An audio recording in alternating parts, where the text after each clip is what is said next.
Welcome to today's webinar. The topic today is shape optimization of tapered members. My name is Andreas Hörold. I'm responsible for marketing and PR in the company Dlubal software, for instance, the Dlubal website, the German and English webinars, customer projects, newsletters, and so on. I will be the moderator today, and I will be supported by my two colleagues. And they can introduce themselves. Hi, I'm Andreas Niemeyer. I'm working for Dlubal about the product engineering. I take care about my job here is to decide which features we want to implement, how we implement, and discuss it with programmers. And then our team is checking it, developing it, and then we release it to you. Today, or especially, I take care about topics form finding, RWind, and optimization, and therefore I'm presenting today's webinar about optimization. Okay. Hello, my name is Frank Faustich. I'm responsible for product engineering and quality management, and today I will answer your questions. Okay, thank you for your introduction. Then we can switch off our webcams that the attendees can see the full screen. For the attendees who participate the first time, I would like to introduce how you can ask questions. You can show the control panel with that arrow here, and then you can enter the question here.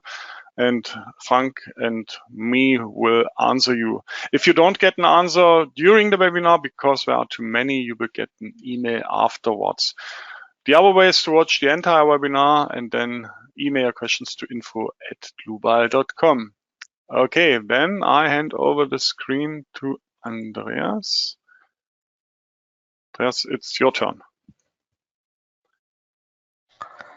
Thank you, Andreas. Then I take over with the topic shape optimization of tapered members. Let's say a quite special and exotic topic, but a really powerful or potential topic, and I hope I can demonstrate you. For this, I prepared a small program for today with 4 main points, and these points are, let's say, describing the structural task, so what we want to do, perform today. Second, creating an initial model from. So I give you an idea in your brain how it should look like, what we want to do, then how we can create it in RFEM. As third, how we can give the computer the information to optimize it, how we can parameterize it. So we call it parameterizing. What could be changed, what could be optimized, what is our target. And finally, of course, we take a look on the results. On the slide, what I just presenting, you can see my idea, what we're doing today. So we're talking about the tower structure, whatever, a changing cross-section over high. We model it as simple member structures, then we jump to a JavaScript to parameterize it, and finally on the bottom you see a table we watching on results. But more will come now. So we describing our structural task with the next slide. And here I try to present what I want to do in the next hour. So I modeled, or I draw within a painting application a small cantilever beam, what we clamp on the bottom soil. So it's something like a cantilever beam, I would say. It have an height of 15 meters, and I load it with a shear force horizontally with 100 kilonewton. And the engineers, let's say, requires from us that we have a minimum width of 10 centimeters on the top. According some constructive parts, I require a circular hollow section from steel, and the thickness should be smaller than 1 centimeter. So this is, let's say, these are my boundaries, what I get as engineer to optimize this structure, let's say the red line. Now the question is why we should optimize it and according which target. So the target is defined for me, or for this demonstration for today. Let's say I describe the target as searching for a minimum weight. Why I should define a minimum weight? Is this interesting for one steel beam with 50-meter length? Let's say not absolutely, but if I go in a series production, so like this windmill family on the right side you see here, it will be a little interesting if you have to manufacture 100 towers of it, how heavy they are. So it makes sense as more products you have to deliver. Of course, we don't show, or I don't show today, a windmill calculation, then more an idea how you can optimize shapes and which checks you activate, it's on your turn. Yeah. And this is now the point where we jump into the program and to the second point, creating an initial model. So I jump into RFEM. What is our program to perform such an optimization task? And for this, I open a new sheet, model, where I give a name, of course. So TTO2, strange name, but I only want to secure that I don't overwrite something. I use a 3D model. I use all elements. Z-axis goes down, but it's irrelevant for this task. What is more important? What are our calculation tasks? And here, of course, because we're talking today about optimization, I turn on the optimization add-on. You see here, it's not an optimization add-on, then it's more or less an optimization and cost CO2 emission estimation. A quite long name, a lot of information. Why we also mention here costs and emissions, I will tell you later. For costs, additionally, you have to define not directly a unit and more a currency, because we have not really a place for it, so we define it here. So for example, we use euro and it should be written behind value, but this is only organizational stuff. What is more important when we say, and I described you my structural task with this tower structure, and a target to find a structure with a minimum weight. The question is, what is my limits?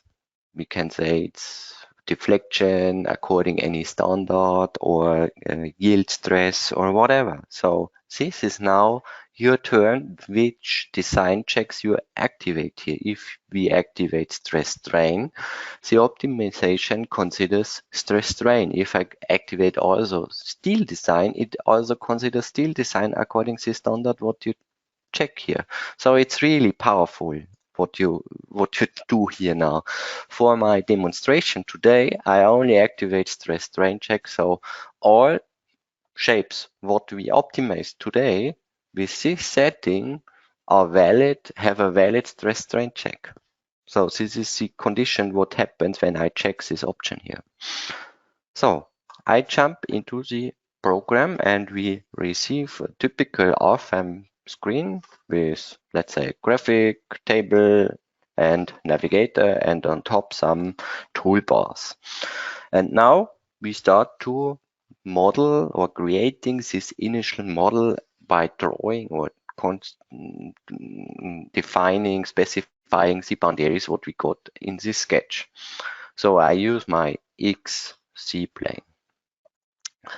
I model, let's say, the structural element, this 15-meter long structural element here, only by a line. I don't define any cross section or something else, because this is open at the moment. I only define what is given.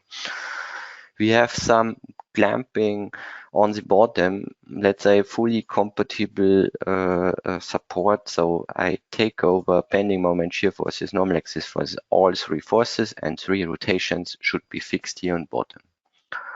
Then we have a shear force on top, 100 kilonewton. For this, I define now a load case, load combination scheme.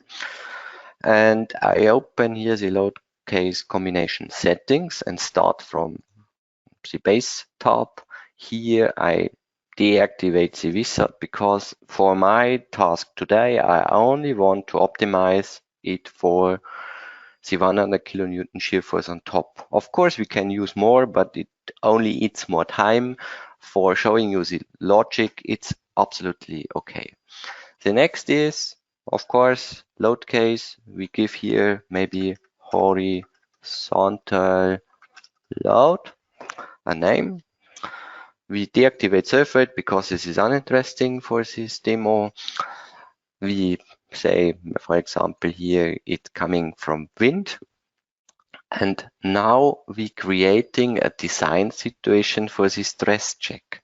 Here I delete the standard created stuff and create me a new design situation, characteristic one, where I activate the stress strain check. This means every load combination what is under the topic DS1 will be checked according stress strain. And here I place one, so I create one load combination, a linear one, geometrically linear, with considering the load case 1. So this is everything what we are doing here, and confirm the setting. And now we can specifying the load 100 kilonewton in load case 1 into the right direction in X, for example. So of course you can consider more, but this only makes it more complex. So now we have modeled all boundaries, the restrainment on bottom, the force, and the length 15 meter. And now we can start creating or modeling stiffness, how we can transport the force here from the air to the bottom. So as engineer, I would say, let's place a member in a structural finite element program. So this is the easiest task. So I go into the properties of the line and assign here a member. And what happens, the program opens for me the member dialog, asks me some information about member. Of course, I can use here a cable, but this makes no sense. So I take a beam, what can transfer all forces in all directions. And in the next tab, I define the cross section. Of course, I don't want to have here such a concrete cross section. I want to have here some circular hollow section, what was written in my structural task. So here I specify at first the material.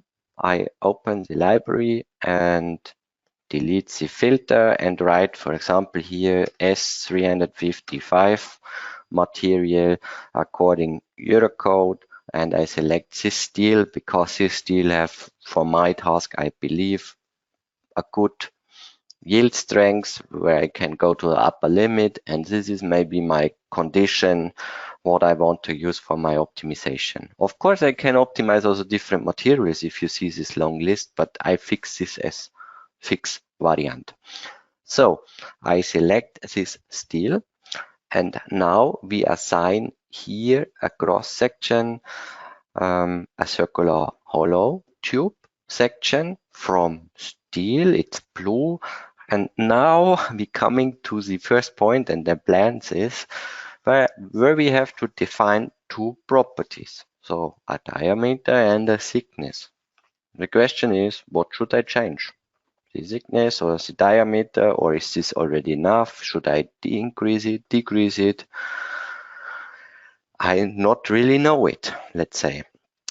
And this is the first point when we do as regular users of the program some optimization stuff. So what I would do now is, I know we have 100 kilonewton on top and the length of the tower is 50 meters. So I expect a bending moment on the bottom of 1,500 kilonewton meters on the bottom. And this 1,500 kilonewton meters, I believe, is really deciding for this structure. So we should find a cross section what can overstand or carry this load. Now the question again, I don't know if this cross section with 120 millimeters and 6 millimeters thickness can carry the 1,500 kilonewton meters. And here we have a small feature implemented, what is really not visible here, but is really helpful. For this, I increase the dialog that you see everything. And maybe you realized here is such a list box. And if I pick it, we have really much stuff here. Now, you see the program offers us here some unit stresses for different load types. So for bending moments, for torsional moments, for warping moments. In my case, it's now interesting. Let's say the bending moment, for example, if we bend about the z-axis MC for 1 kilonewton meter, and I get here a stress layout if I apply 1 kilonewton meter on this cross section. And you see we get here a compression of 17 Newton per square millimeters and here tension of 70 Newton per square millimeters.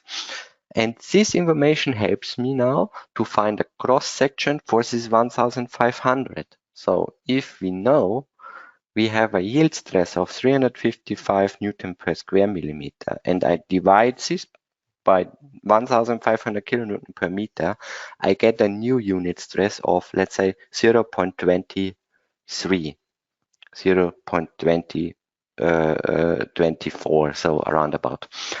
So in this case, we have 70s, it's much bigger. So this cross section cannot handle this 1,500. So I increase it.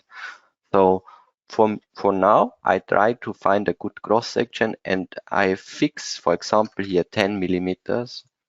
This helps a little bit, but not much. So I increase the size manually, for example, to 600, 0.3, it's a little bit too much, so to 700,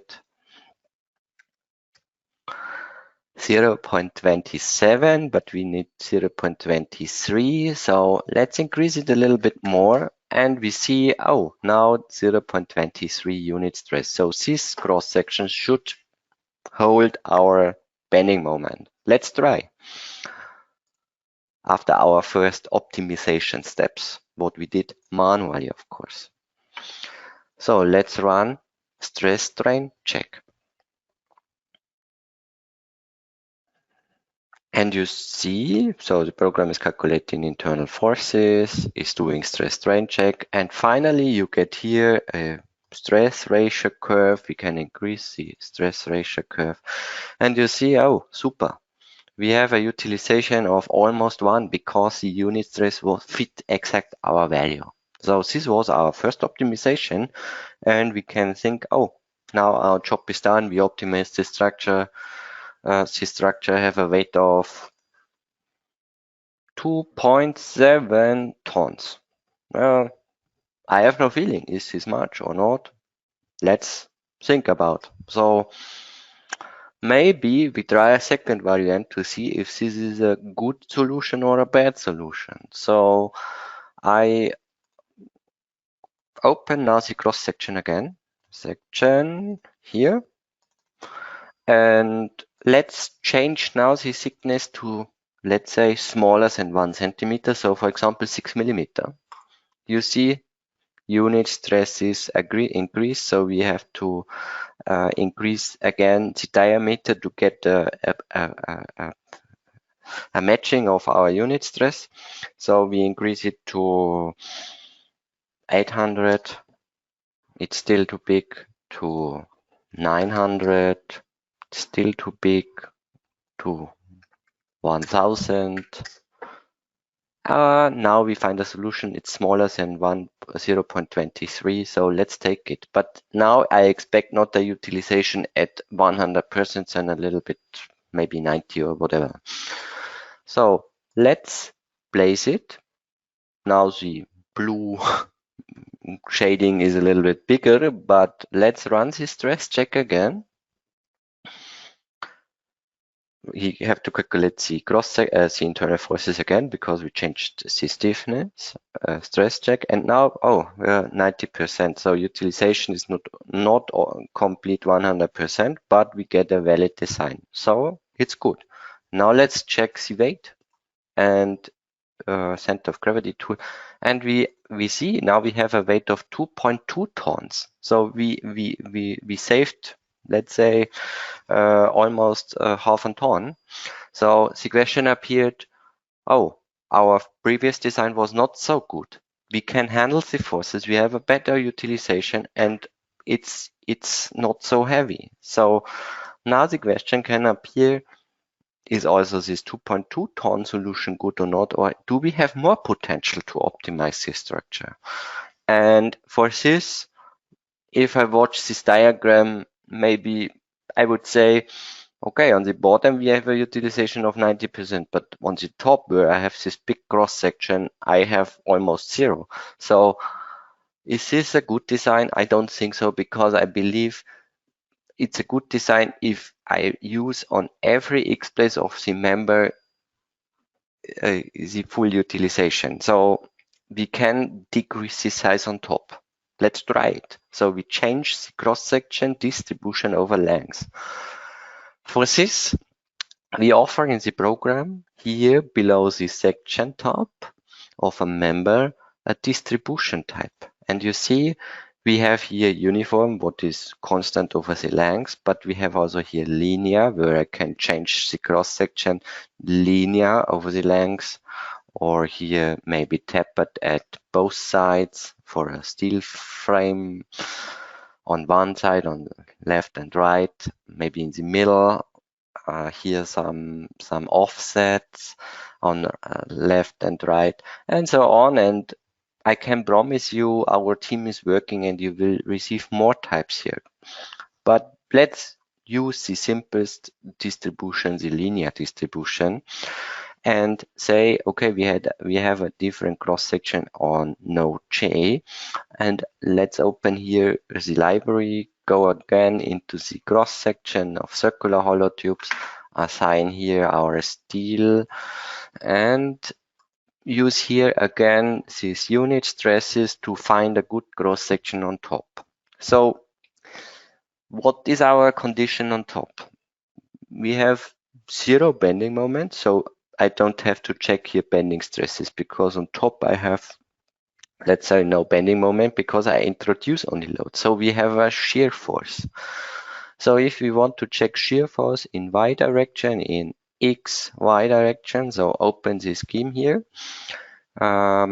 Shear force, where it is, UY in XY. Yes, then we see if I apply 1 kilonewton, I get here a shear force of 0.9, almost 1. If I make a check what is my most critical unit stress, if I use the yield stress divided by a square root of 3 multiplied with 100 kilonewton, I can accept cross sections up to 0.05 Newton per square millimeter. So this is smaller. So this cross section can take over the shear force of 100 kilonewton. So let's make it smaller. So minimum is 100 millimeters and the thickness remains. Let's place it on the second place. Oh, we have here eccentric, so let's use centric. And okay, so the member is now looking like a peak. And if we run now stress check, we hope we get a good design, because now we optimize cross section on top and on bottom, and we get now a strange utilization diagram. We see it's green on bottom, we see it's green on top, but in between it's red. So, oh, it's a bad design. Why? Because the spanning moment, what happens here on these places, for this cross section is too small, and we have a higher stress than the yield stress. So we have to, let's say, increase the cross section here in between, or we increase it on top to receive here a better design in the middle. So this is my only chance at the moment with this element. So I go back to cross section and increase here, for example, the size of the top cross section from 100 to, let's say, 300. Run again.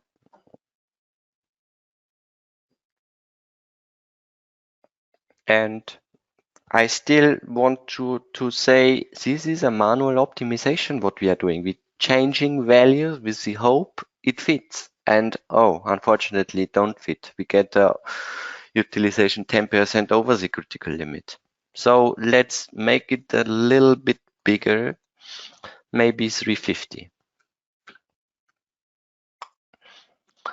And if we run it again, we hope again it fits. So we optimize manually and change these parameters, not really knowing if this is a good change or not, but now it looks good. So we have almost a 1 utilization. So I would say design is good. Let's take it. And now let's check what is the weight. And if we check the weight, we see, oh, we get now a really big change to, let's say, about 1.5 tons. So before we had 0.2. So we saved a lot of material and following also money. Yeah? And now we can think this is now a good solution. Now we can go into serious production with this element. But when I take a look on this diagram, it's non-linear curved. It's not linear to the changing cross-section geometry. So an idea could arise. Could there be a solution that when I distribute the cross-section over length a little bit different, that you get that I can save more material? Maybe, maybe not. Let's see. And this is now the point where I bring into our discussion the numerical optimization. Yeah. And for this, I want to explain you something. And I delete here especially this stuff, because I just mentioned I have with a member no more option to change the cross section over high or over the length. I can only do it, let's say, linear, but when I model it like a shell, so with a surface element. So this is maybe my beam axis with 15 meters, and maybe I draw here the outer skin, and I rotate this linear changing line, and I apply here a rotated surface. So for example, here with a steel surface with 6 millimeters, rotated about this axis, I get a conical shape, something like what we have with the beam. But what happens if I say now this surface here, you are not a polyline than a NURBS line? This line have a curve over its length. I confirm it, nothing happens because this line have only 2 points. So if I add here one additional point with maybe an order of 3, and I place this node in the middle, 7.5, and I confirm it again, you see I can change the conical shape, similar like the member, now over the length nonlinear, maybe according to the curve of the utilization. And now you see I have here a node, and if I change the node, I can create any shape what I want. Yeah? And imagine now we give this, we optimize this place of the node according our loading of the tower. Is this inside, outside? So we get a chance to model a structure which have a different distribution of stiffness over height. I use or I wrap for this the shell elements. But for me, it's important now. We have now a new parameter. Let's say I say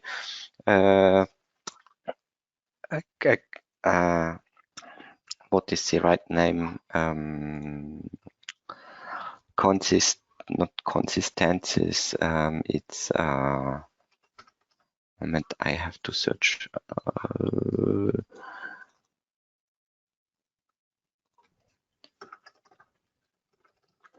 A constriction, sorry, a constriction. So if we can consider in our parameters also a constriction, maybe a x level constriction with a direction of a constriction. And now we give the computer the hand of this constriction point, because this is now, I can always change the point, run steel design, check weight and utilization, and if it's good or not. So we have a lot of situations here. So now this is the point where we can try to start if this could be numerically solved. And for this I prepared something. Let's delete this again. For this I prepared a block for this demo today, and in our blocks I stored it below the category other general, and here I used a block form opti solution 12 because I changed all comments into English here. And if I open this block, it's something like a RFEM model inside a block scheme. And if we open it, you see now directly what I want to mention. I have here now a block, what having the shear force, what having the shell, what is maybe here restrained on the bottom. Here he have a rigid plane, what is distributing the shear force on the tower structure. And here we have organization that this block is referenced to node 3. Node 3 is here on the bottom, and I want to place it here in the origin of the, let's say, model behind. But this is only organizational stuff. Much more important for us is now that we have here a JavaScript option. What is behind? I show you now. We have here a structure input, and you see, strange. The program knows that I have a diameter bottom, diameter top, a high, a constriction, the word what I don't know just before, the wall thickness. And the question is how the program can know it, and everybody can say, yeah, of course, now Dlubal can present some internal coding, but this is user defined. You can create it by your own. And now let's take a look at first how it's working. So if I change the bottom diameter to 2, the program is changing the bottom diameter. If I change maybe this NURBS point, the constriction at high, maybe at 5 meter, the node is changed. If I change the constriction direction to -1, it's changed. So we have now here a block what is doing its job according to these parameters what we having here. Now maybe the answer how we can create something like this. Let's go to the top JavaScript. And you see here is some coding stuff. It's JavaScript and it's user defined. We can open it and you can write it. So it's your turn here. And what is important now here? This JavaScript code here is 2-part. We have one part, an input data part. It's running from here to here. And if you read it, we have a category geometry, diameter bottom, diameter top, high, constriction, wall thickness. So it's these parameters here, what we have here. And you have here initial value. You have here a minimum value. You have here a step when I change the spin button. You have here maximum input. You know if it's a length or an integer or whatever. So you can define it by yourself. And then we can use these parameters in a generate code part. It's the second part here. And here you see what we're doing. We're checking if the global axis is upwards or downwards. Be creating nodes on the outer hull of the tower, maybe on the bottom, on the top. We create the node on the origin, we create the node on the top origin. We create lines between node 0 and 1. If we have maybe a constriction, then we create the NURBS line. If we have no constriction, we create a polyline. We create the rotated surface, we create this rigid surface on top, we assign a thickness, we assign supports, we assign a loading 100 Newton, kilonewton. And this you can make by yourself according to your structures what you have to optimize. And if it fits to you, so let's place it now with maybe the inputs what we created manually. So we have a constriction of 15 meters, so conical shape. And now we can place it in the RFEM model. It looks now not really special, but the power is now, if I draw with my mouse above, you see we get a highlighted rectangle above. This means I can open it again as block with its full logic with code, and I can change it, for example, to 1.5. And if I confirm it, the program is changing it to 1.5. So I can change parameters afterwards, or even that I already imported it. And this gives me now the power that I can connect it to a numerical optimization process. This you can connect with global parameters. The global parameters are hidden here below edit on the bottom, global parameters. And now we have to describe the computer what he should optimize numerically, because we have now a model where the computer knows what could be changed in which way, and now we connect it. For this, we write here parameters dt for diameter top, then db for diameter bottom,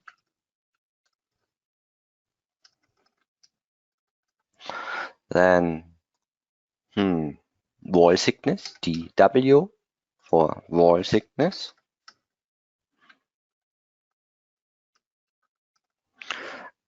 then the constriction, the x place of constriction, x cons, for example, it's the x place.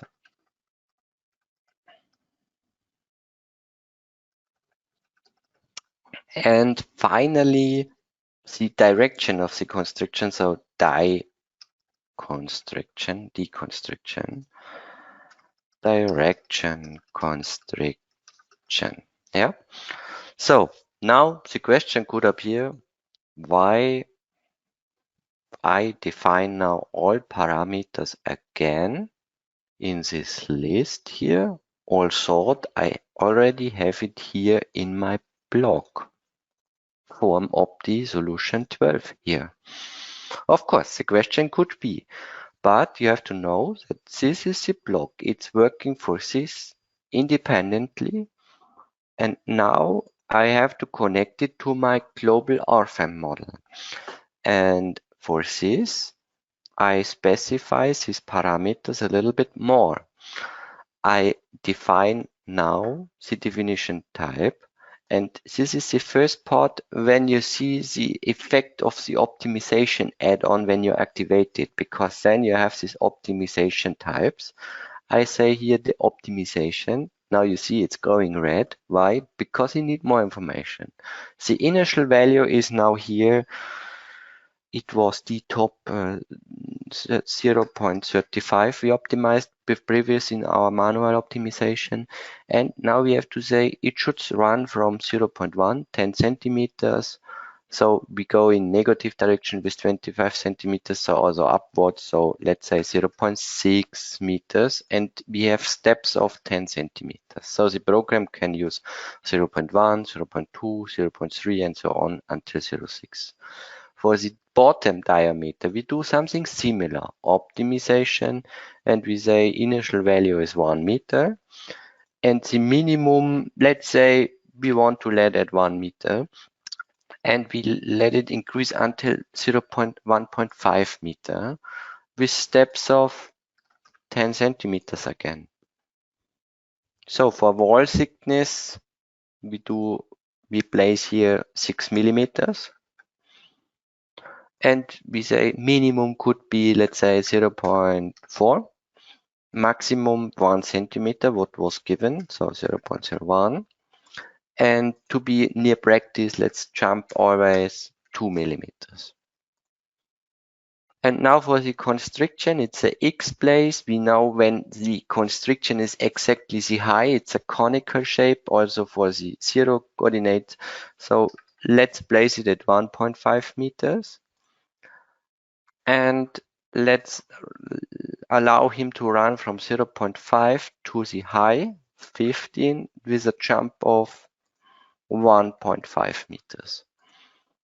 And finally, we have the direction, and the direction, let's say it's 1, and it can run from -1 to 1 with a jump of 2. So now we specified how the parameters can change numerical. We give them a design space. And in the next step, we have to connect these parameters with our block. So I open the block and say the bottom here is the bottom. This is the top. High we don't have to optimize because it's fixed. The constriction is x cons. And this direction is d cons, no? Direction. And the wall thickness is dw. So you see with this yellow rectangle that we defined here a connection, and now you see that when we change a global parameter here, for example, to 1.5, so I change here the window that you see it and apply it, the program is changing the block by changing the global parameter. And now we get the block in our numerical hands. And this is the point when I open the optimization tools. So I go to calculate and open here optimization settings, and you see here our good old known optimization global parameters with its states, and you see directly here they are giving us 2880 mutations. And these mutations, let's say this is not something connected to X-Men from Marvel, then it's we describe mutations as a specific set of parameters. This means if dt has, for example, 0.35, this is 1 meter, this is 6 millimeters, this is 50 meters, this is 1 meter, and this is one mutation. If I change, for example, the bottom to 1.5 meter, then I have a new mutation. And all these states resulting 2880 solutions.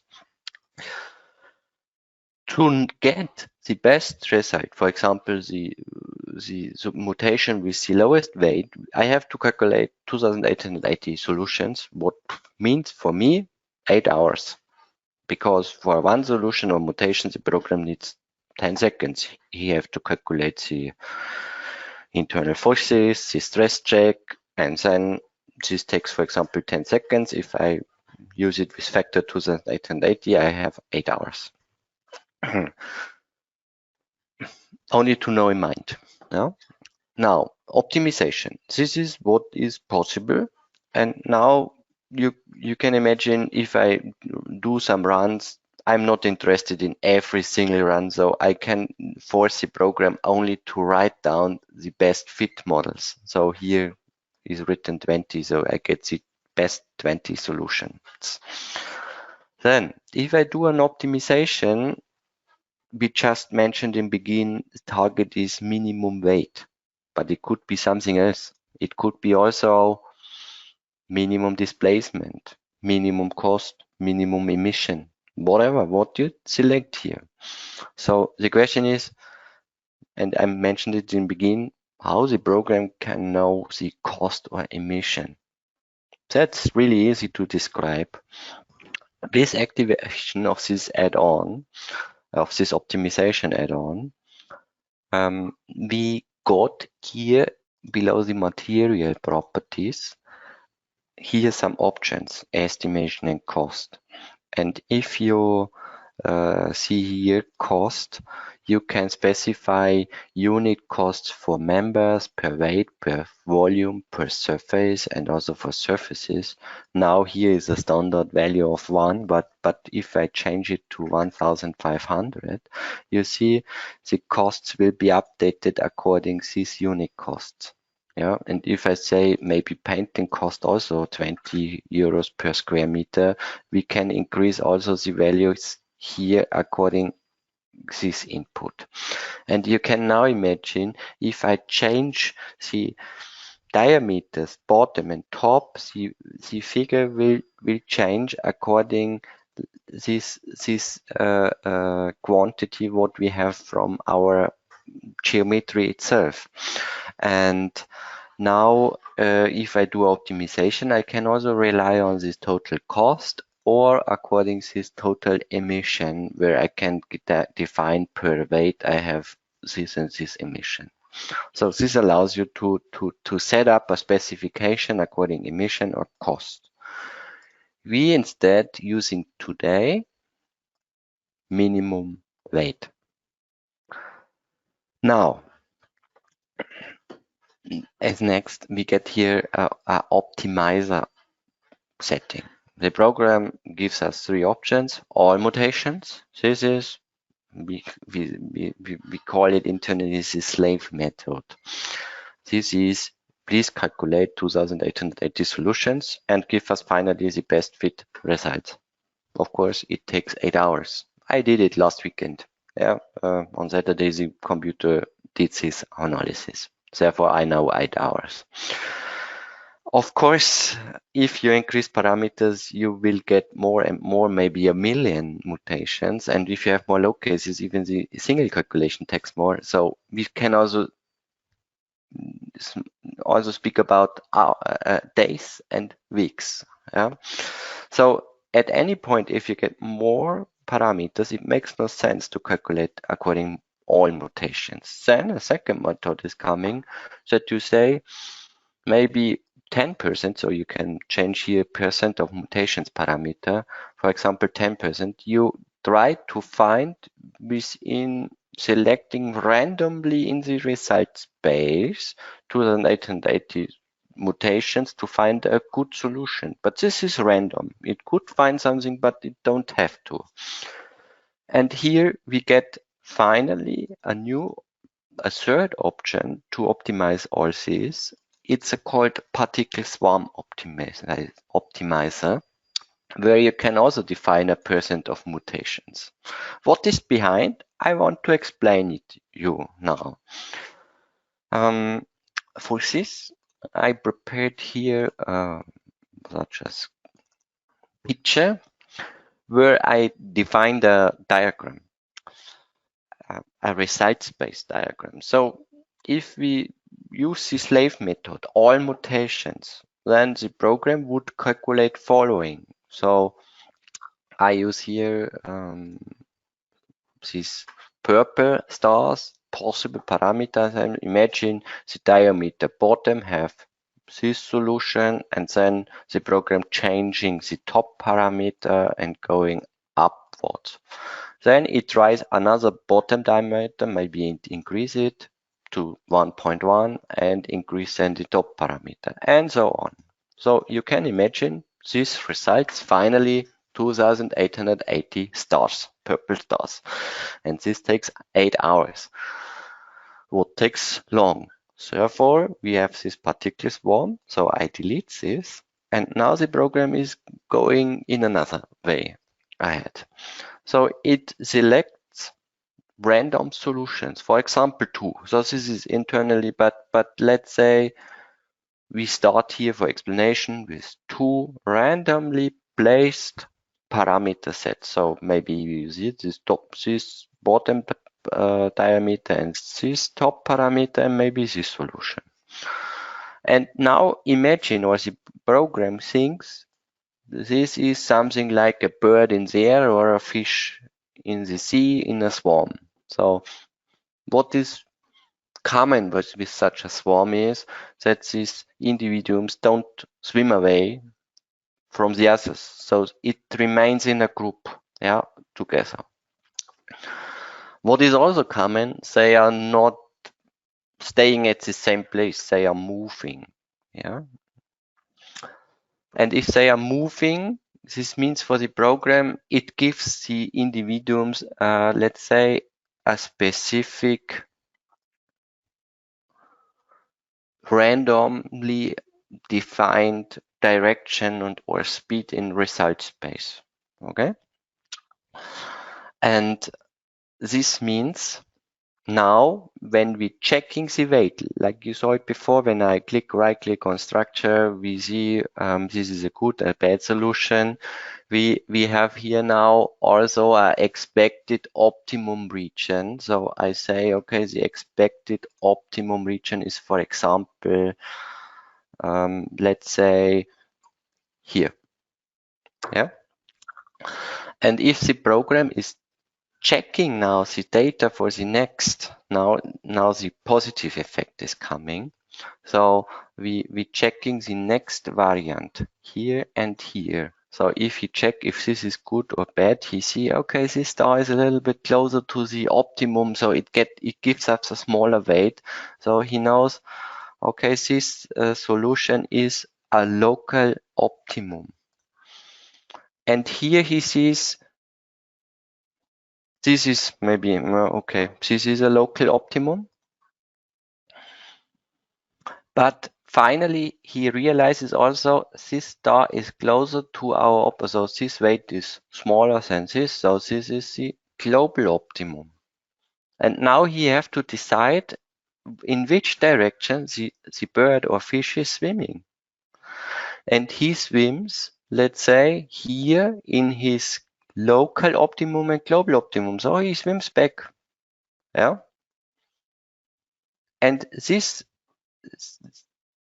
fish or bird is now going to his, let's say, own local optimum plus global optimum of this year. So a mixture. And now again, we have the next solution. So we go here to the next set, what we defined.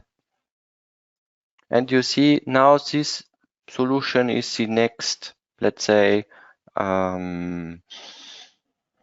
local. And this solution is the next local because we are closer. So it loses here its state. The same here. It's blue, and the global is this one. And in the next run, if he decide again, so this going in his own personal local, so in this direction plus global, he's coming to this solution. And here again, it's going in his local plus global. And now in the next iteration, we will come to a, let's say, solution when we check it again. So this is far away. He will come closer. So this is the next local best value. This is, let's say, the next, this is not so good. So this is the local best value and still global best value. And now you see this one will run in his local best plus global. So he will come slowly to the perfect result. And here he's running back to his local and global. So you see the program is learning according his experiences, what he made, and knowing the global optimum, what is the best fit of the parameter set, and you don't have to use 2880 solutions. Then for him, it's enough to find results or good optimum results within a few iterations. And it was really randomly when I started. It looks, this picture looking always different when I explain it. So, and now what results, and we're coming now to my last point, results of our analysis. So if I use now particle swarm with, for example, 10 or 20 or whatever percentage, we getting following results. You see, I made this diagram from it, and you see the first column was our manual optimization, what we did per hand. So let's say it took only seconds. So the orange line is really down, and we received here a weight of, I check it, what was it about? I wrote it down, 1.48, so 1.48, 1.5 tons around about. And if I use particle swarm optimization method, maybe here with 0.78% of mutations, this means it's 22 calculation runs with 10 seconds. So we speak about 4 minutes. We can decrease the weight to 1.3 tons, but this is pretty random, let's say. Imagine to my picture, what I just draw. So if we increase the percentage of mutations to 1.563, so always double, you see, we come finally to a weight. Here it's almost homogeneous to, let's say, 1.25, 1.3 tons. Yeah, maybe at 12 or 13%. This means 357 iterations, what took about 1 hour. And we get almost the solution what is best fit when I do all possible calculations, what took 8 hours. So I can save this time, 1 hour to 8 hours. And I think this is enormous. And even we saved finally from the numerical or manual optimization to numerical 211 kilos. It's lighter than the manual optimization. And I think this is a really good result, even if you think on my windmill picture, if you have a serious production to optimize something. And now maybe I want to present you how this is looking. Maybe let's checking this result by 50 or 12%. So I stored all these results after the run. Open, maybe here 50%. And you see the program found now parameters.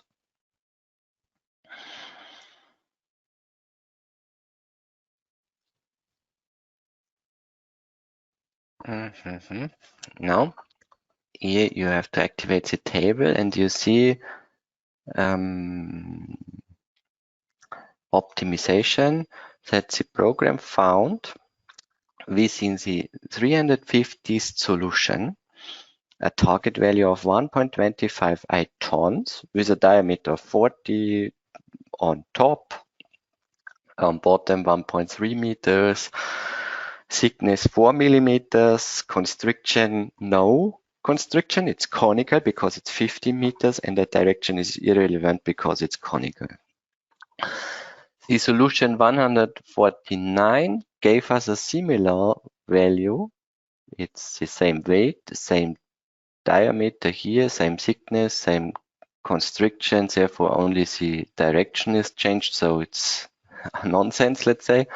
And the third solution, or let's say the second, gives us maybe a few kilos heavier solution where the top diameter is 60 centimeters and on bottom 1.2 meters, 4 millimeters with a constriction at 12 meters in direction 1. So constriction have some effects. Also the direction, you see it's changing minus plus minus plus. It changing also the X place. what is really governing is the thickness. It is really sensible. I think all solutions, all 20 solutions what I stored have only 4 millimeters. So this is a really designing parameter, and the other have also some effects. But this is the result, finally, what you get from the program. And finally, he set exactly the best fit parameters and calculate the stress check. And if you run here stress analysis, I think you should get here a utilization smaller 1. So here we have maybe 95% utilization. And this brings me now to the end. I hope I could inspire you a little bit with this tool. It's really, let's say, it's a really exotic add-on, but if you are in field of series production and you need for your optimization the feedback from a finite element program connected, and this is the most powerful topic, to standards according concrete, steel, timber, masonry, aluminum, connections also to standards over the world, then you can use this feedback for the experiences of this self-learning process to find good parameters. And I think you can use it for any topic if it's interesting to save emissions, weight, deflection, whatever, what I showed you. And now I give back to Andreas. Okay, Andreas, thank you for a nice presentation. I agree. Yeah, it's a very powerful tool, especially for constructions that are produced in serial and so on. Okay, yeah, before I show you where I can find the recording and PowerPoint slides, I would like to hand over or take over the screen again to me.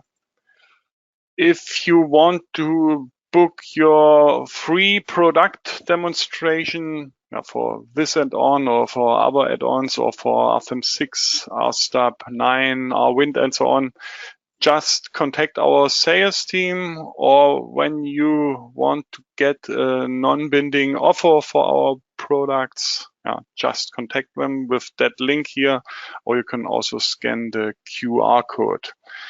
Okay, then I go to the website dlubal.com. Under news and events, you will find, or you can find, the webinars. So those are the webinars of the next weeks. I will present in 2 weeks introduction webinar for RFEM 6 and RSTAB 9 in 2 parts for all the